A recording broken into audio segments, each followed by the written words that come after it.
Well, this Friday, February the 14th, marks exactly 20 years since former Lebanese Prime Minister Rafic Hariri was assassinated. The anniversary resonates perhaps now more than ever in Lebanon as it's undergoing seismic political changes, including a weakened Hezbollah, as well as a new government.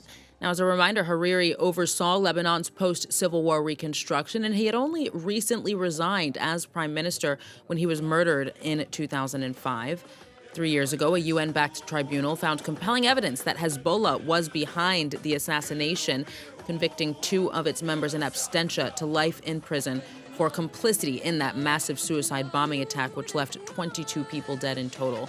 Earlier, we heard from our correspondent Rwad Taha in Beirut for more.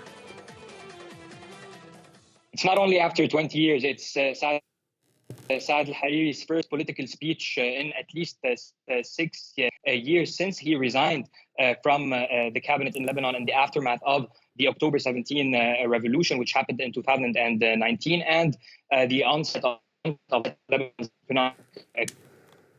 He has been out of Lebanon for the past few years, residing in the UAE, away from the Lebanese political landscape, did not participate in the last parliamentary elections. He completely sidelined himself and his party from the political scene. Yet today we're seeing a massive rally in a changing local dynamic and also in a changing regional dynamic. Hariri's first political speech emphasized on the fact that this is a new era for Lebanon and for the area. He emphasized a lot on this is the first time that he is speaking in Beirut after the collapse of the Ba'ath Syrian regime in Syria, also largely blamed for its political influence over Lebanon during his rule of the country, and also partly blamed by some, including some of Hariri's supporters, as a key a party which was also responsible for the assassination of his father alongside of Hezbollah in the year 2005. This is also coming at a time when the country has faced the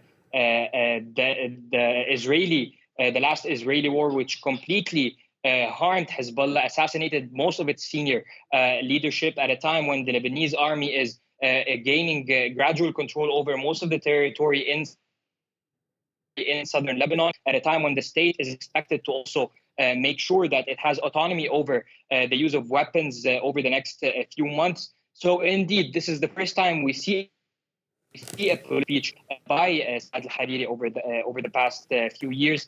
He largely emphasized on his support for the new president, Army Commander Joseph Aoun, and also the new Prime Minister Nawaf Salam.